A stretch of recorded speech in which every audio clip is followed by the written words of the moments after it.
Good Saturday morning. Good Saturday morning to everyone. This is CMajor Porter. Thank you so much for joining us for this first Saturday edition of CMajor Before the Show.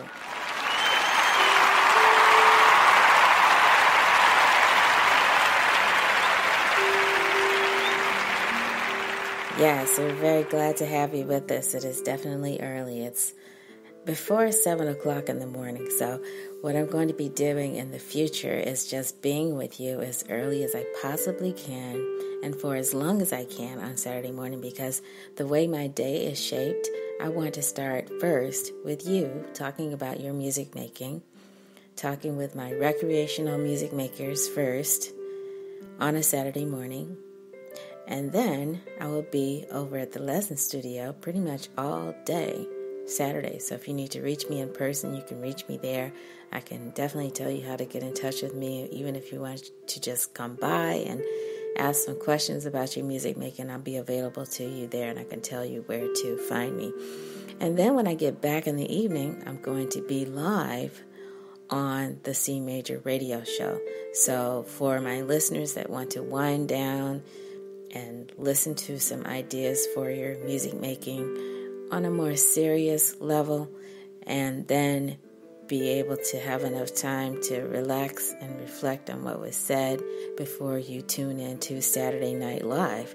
A lot of you watch that on Saturday evening. So we'll be with you live on Saturday evening. So I'll say a little bit more about that coming up. But I just want to say I'm very glad to be with you here. And as promised, we are going to be talking about augmented and diminished chords today. That's today's topic because we are rounding out episode number 10. Episode 10 of the keyboard situation. We started off with the most basic way we could talk about music with triads, and then we just moved through a series of other topics, and here we are on episode 10. So I'm going to be reading from a book that I believe explains everything really, really clearly so that you can really get this. And then if you have some questions, feel free to check with me offline.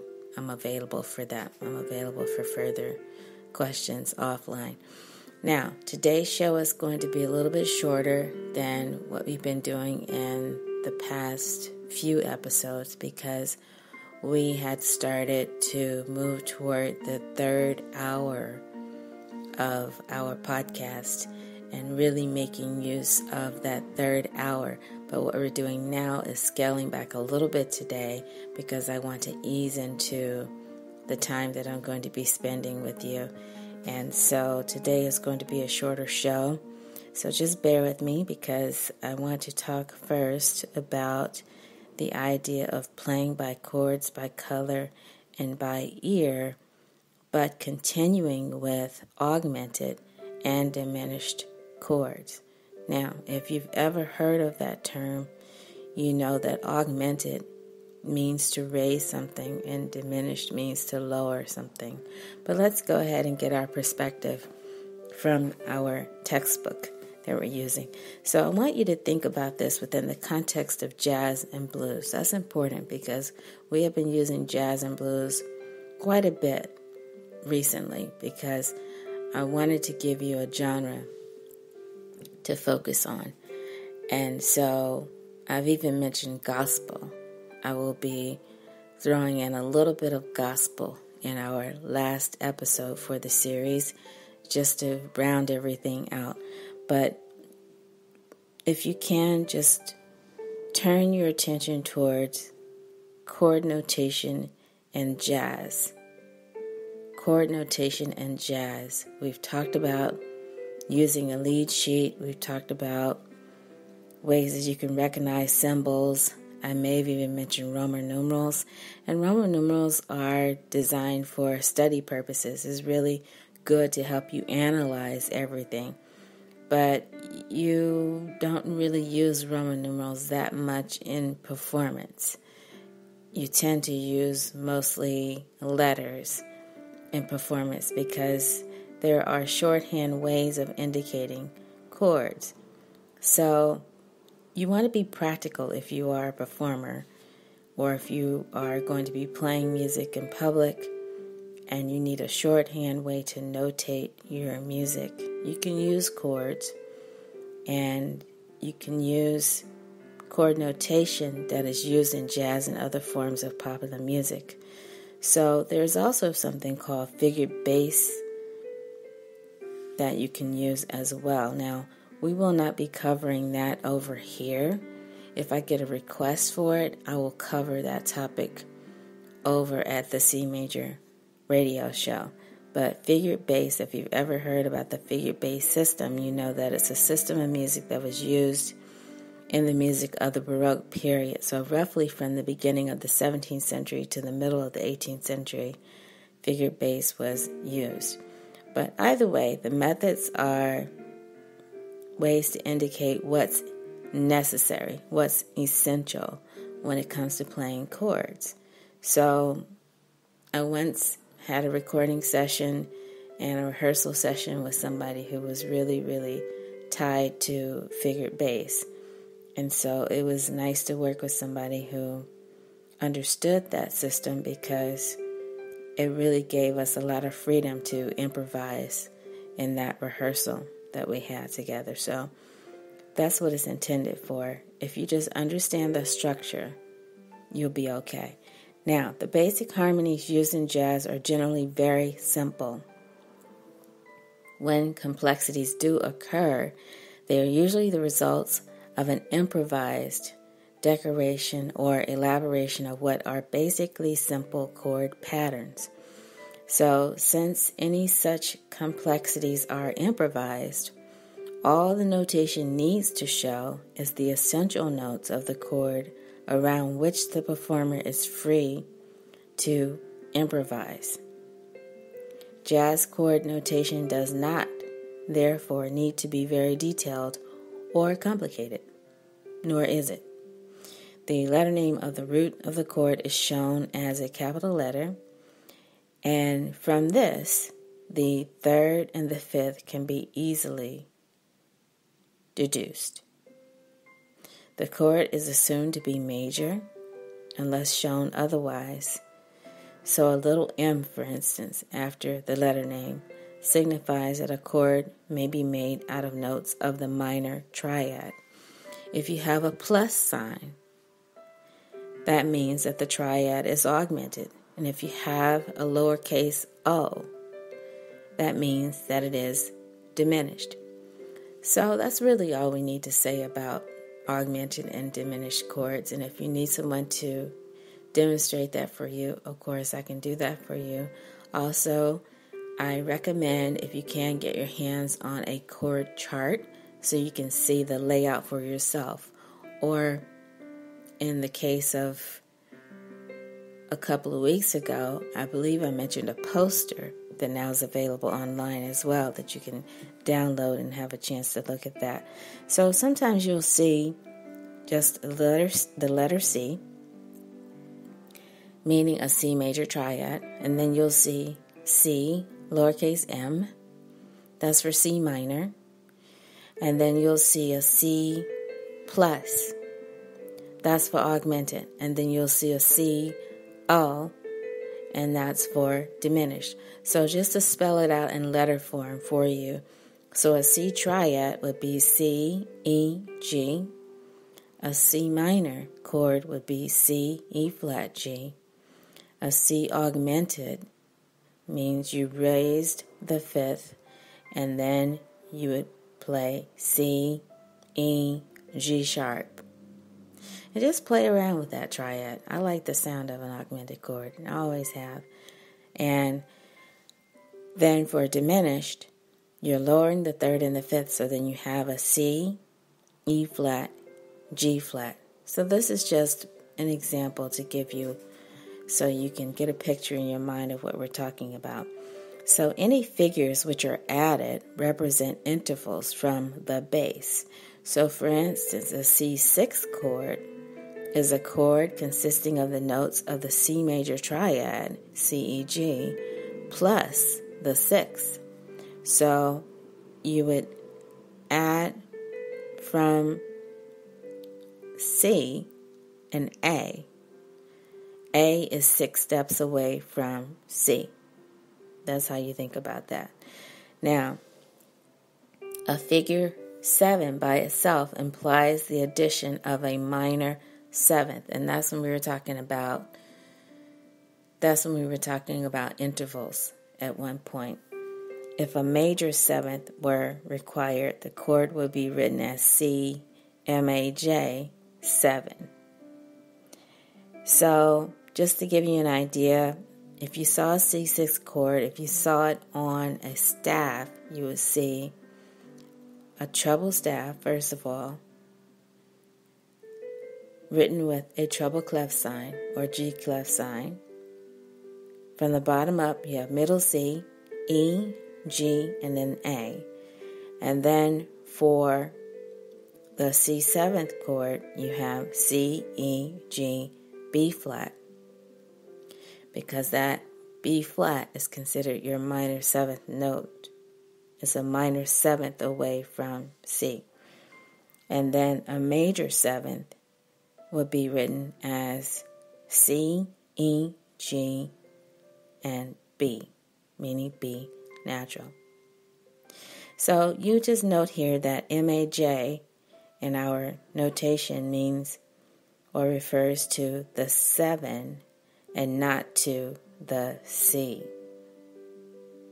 So let that sink in for a moment. And again, if you need further instruction on this, feel free to locate your nearest music professional, someone who will sit down with you and explain it to you, or just explain it to you on the fly so that you get it and you can get on with your day.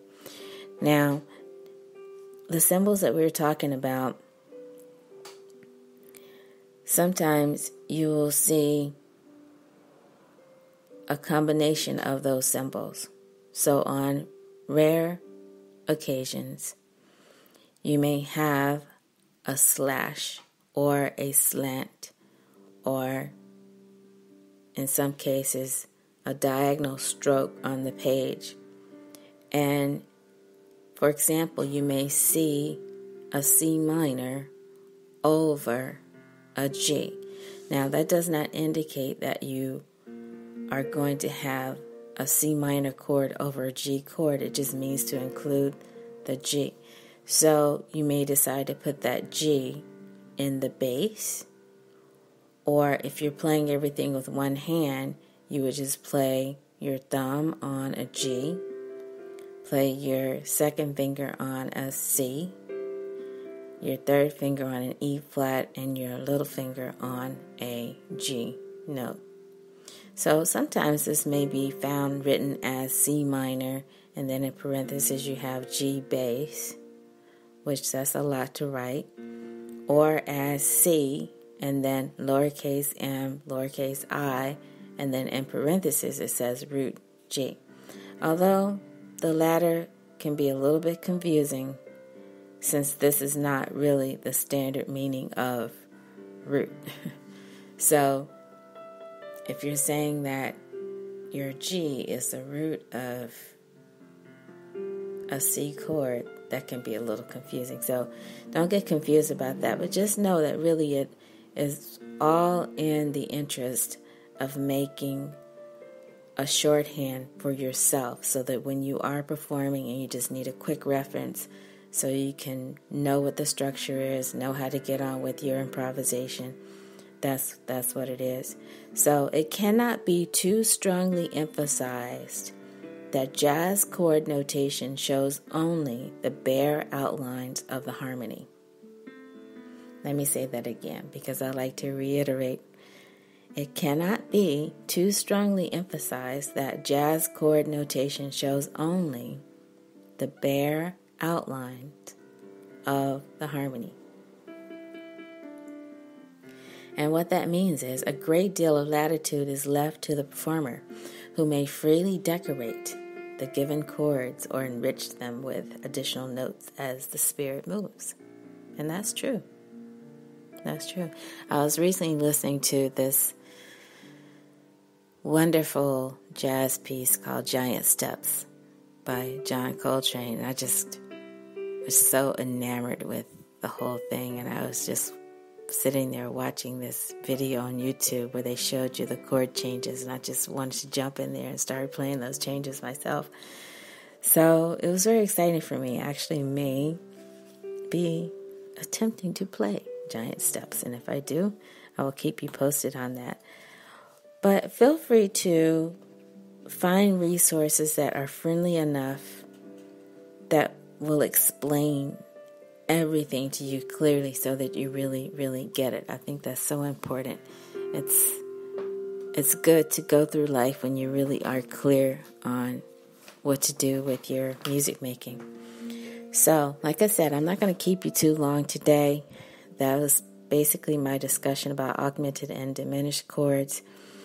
And I'm not going to be playing those on the piano for you today. I'll let you do that yourself. But I do want to encourage you to start thinking in terms of colors when you're playing these and other chords. So if you haven't already started thinking in terms of colors, I really want to encourage you to do that, because you can think of coloring in many ways. You can think of actually taking colored pencils and crayons and markers and highlighting and putting colors to chords. For instance, you may feel that a C chord deserves the color red, or an F chord deserves the color blue, or a G chord deserves the color green. Whatever case may be, I mean, you can decide what comes to mind when you play these chords, but we're going to talk about coloring in another sense, and I'm going to step into our jazz and blues book. By the way, there are many jazz and blues books out there that can show you how to play the piano using these genres. So if you care to, I believe Hal Leonard Publishing has something called Essential Elements. It's a series that can help you to understand how to make your path into jazz and blues if that's what you care to do. But I wanted to focus today on any recreational learners that are taking the steps in their music making so that they know exactly what style of music they're interested in playing, and you are starting to think about making your own music, maybe following your own chord sequences, whatever captures your own attention. But I want you to start bringing a journal to our Saturday morning podcast. Bring pencil and paper. We're going to outline steps for you. I'm focused mainly on adult learners, in some cases young adult learners who are able to listen to us on Saturday morning. By the way, what did you traditionally do on Saturday mornings?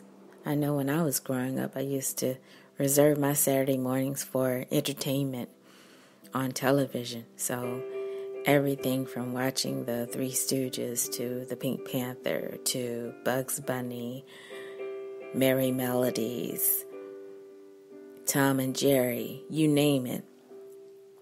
Anything that would keep my attention and hold my attention and make me feel like my Saturdays were special. That's what I used to do with my Saturday mornings.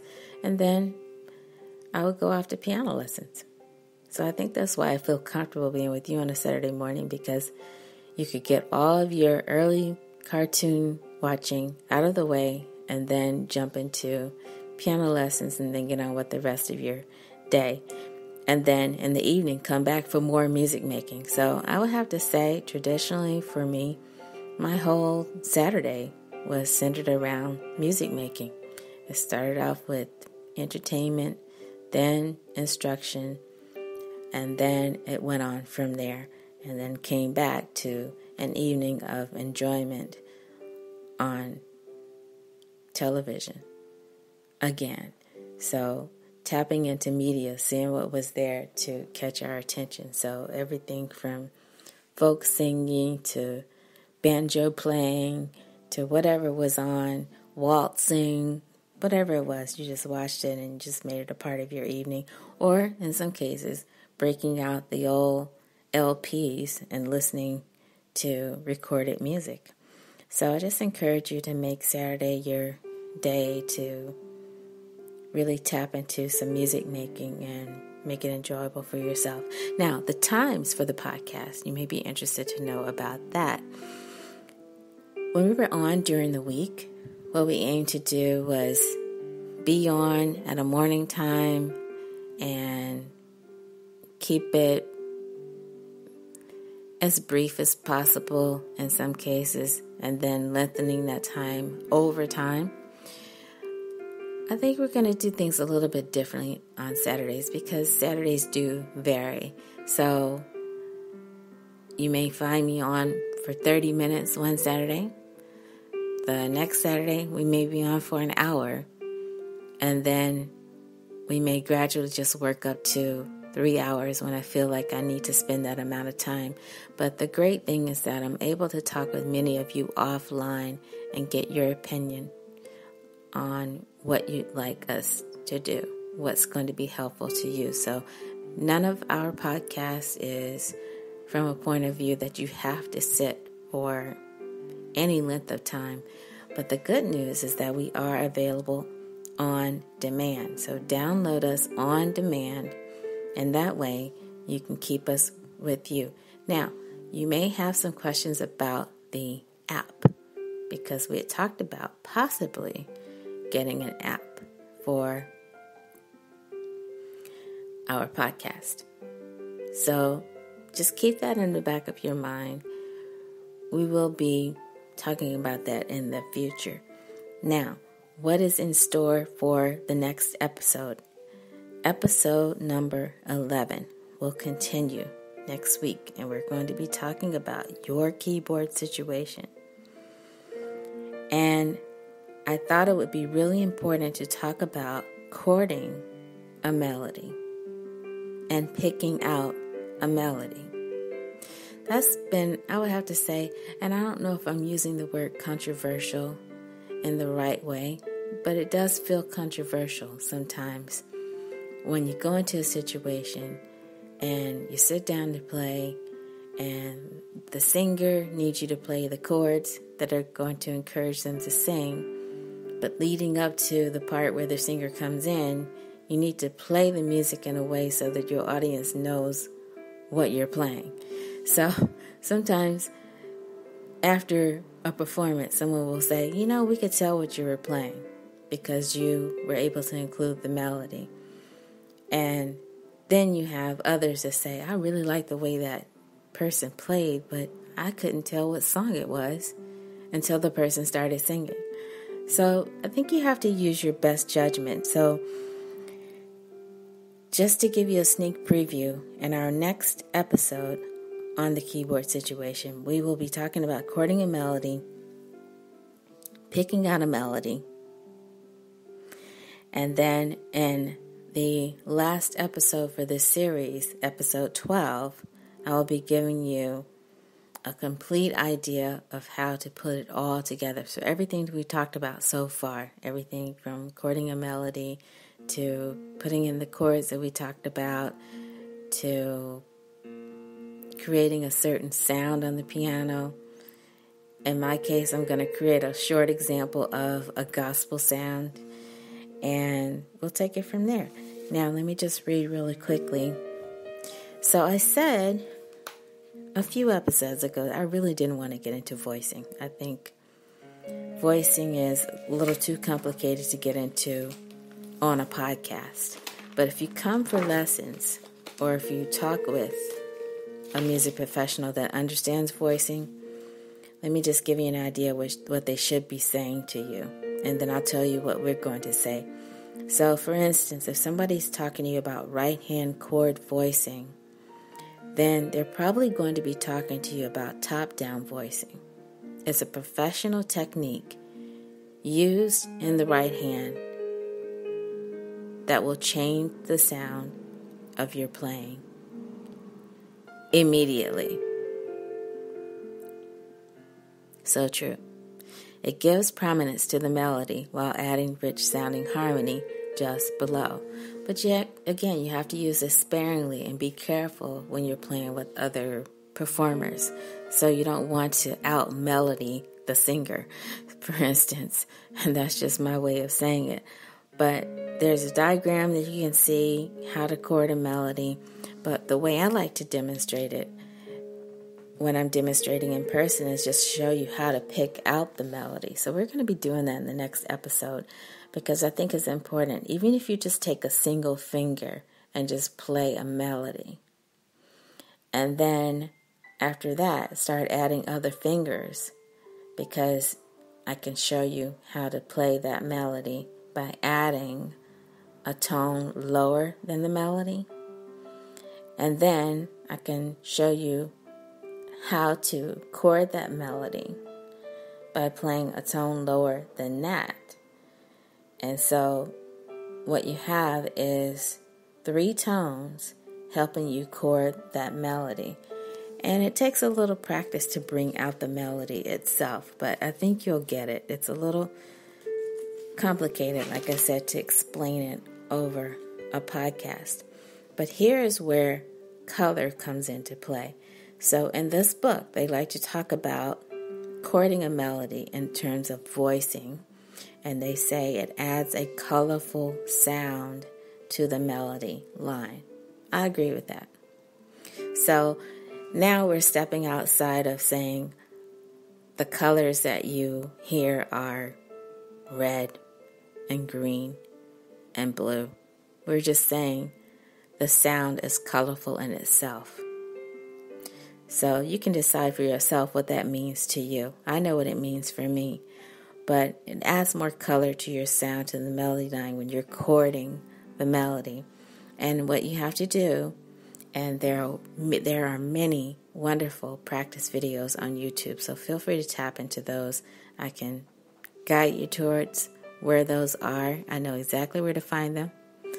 And I am happy to point you towards that if you need some help knowing how to practice doing this.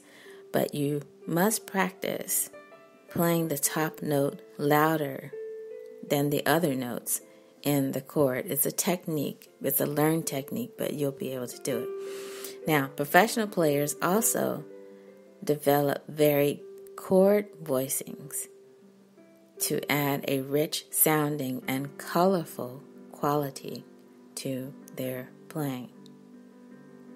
So also talking about voicing, but it's all about the color, it's all about the sound, it's all about what you want to put into your music making. And so that's it for today's book. I'm not going to be reading any more from a book, but I just want to encourage you that if you are thinking about being a music maker, if you're already a music maker, just stay with it. Stay with it because there's nothing like being able to make your own music. There's nothing like it. And I was starting to say a little bit of this over at the CMajor radio show. I think what I'm going to do in the future is just really have a heart-to-heart talk with you about where you are in your music making process, because it's so important for you to find a way to make the best music that you can make and stick with it. Don't worry about what anybody else is doing. Don't worry about what anybody else is saying. Don't worry about what anybody else is not saying. Don't worry about what anybody else is not doing. You can decide how you want to make the best music. So I keep up with my musician friends and also my non-musician friends. And let me say this to you also, that the music business is different than music making. Let me say that again. The music business is different than your own personal music making. So I don't want you to get the two confused. I don't want you to think I'm saying learn to play music just so you can jump into the music business. That's not what I'm saying. If that's what you feel called to do, then do that. but your own personal music making. You get to decide what are the pleasing sounds that you want to make on your instrument, and then just go for it. So thank you so much. I asked you when I did the promo for the show, I just said, get ready, get ready, get ready. And you did. So thank you so much for tuning in to the CMajor Before the Show podcast today. I'm so glad I had you with me today, and it's been a great pleasure to talk with you about your music making here on a Saturday morning.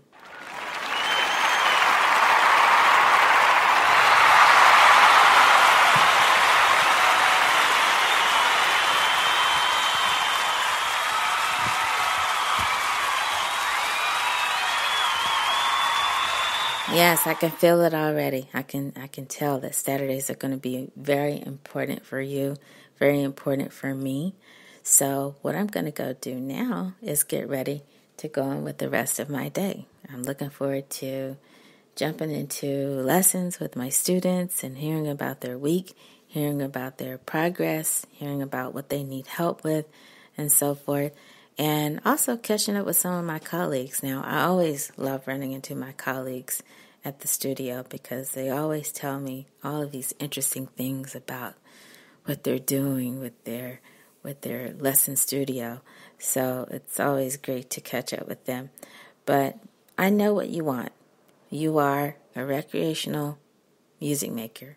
You're listening to this podcast because you want to find fun ways to keep your music making going. You are at a point where you either watch YouTube for your instruction, or you go to your local music retailer and you try to find out all that you can by sifting through the books and the publications that are there. My only recommendation for that is get with a music professional prior to going, or when you get to your music store, make sure there's a music professional on hand that can really guide you and not just sell you something so that you end up with a whole library of books that you can't use or that you feel frustrated with. And then you have to go off and hire someone to break it down for you. So if you are in a self-teaching mode, then I would just say make sure you get someone who can really make it clear for you and understand what you need to do for your own self-teaching prior to taking lessons at a studio or having someone come to you. So I just want you to be able to do what you want on your instrument. So you want to be able to do what you see on YouTube. A lot of my students will say, I saw this person doing this, why can't I do that? I saw this person playing this, why can't I play that? Or, I heard my favorite television theme the other day, and it sounded like something that would be fun to play. I want to play that. Why can't you show me how to play that? I can show you how to play that. Just sometimes when you want to play everything that you hear or everything that you see others doing, that just know it may take you out of the learning order. So it doesn't matter. Even if you are a kinesthetic learner or an auditory learner or you learn best visually, you still want to do things in order. So I have a very strong opinion about that. But at the same time, when you have clients who just can't wait to learn to play one particular song, then you find a way to get it to them and make it portable enough so they can carry it with them. And then you just go on your way and they go on their way. But the sad news about that is that years later, they probably have forgotten how to play that particular song that they wanted to play. So then they either have to come into a learning process that will empower them to be able to play music. Even if they stop playing, they'll be able to come back to it and know what to do. Or they would just have to relearn that song all over again. So either way, it's all in the name of music making. Now, here's something I was very excited to learn. I was excited to see how some of my students are using social media to share with their friends and family. So I encourage that. So in the promo, or I guess it was in the spot that we did, that's what it was, we mentioned Snapchat. Now, that was not to promote Snapchat. That was just to say this is how some of my students are using social media in their own music making. They learn to play something, they're excited about it, and the first thing they want to do is share it with somebody that they love and somebody that they know. So we get that. So thank you so much for checking out CMajor Before the Show online. Continue to check us out for further chatting about your keyboard situation. And we're going to see you again very soon, because we want you to keep making the best music that you can make. Don't forget to download us on demand. See us over at Twitter. We are over there now in a less private way, meaning I've opened up my Twitter. So if you need to follow me, feel free to follow me. I'm at CMajor Porter 1, and I'm going to keep it open until I need to close it again. We just have to be very cautious on social media and to make sure we're in a position to really connect with our listeners and our followers. So you may see a very small following over there right now, but we are intending to grow. Now, for homework. Are you looking forward to your homework?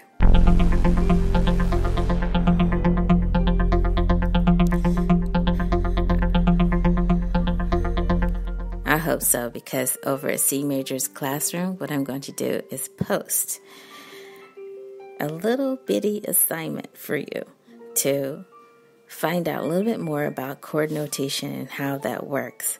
Because I think that if you start thinking about how you're going to structure your music making, especially if you have the intention to play jazz or blues or gospel, this is going to help you to start thinking about that.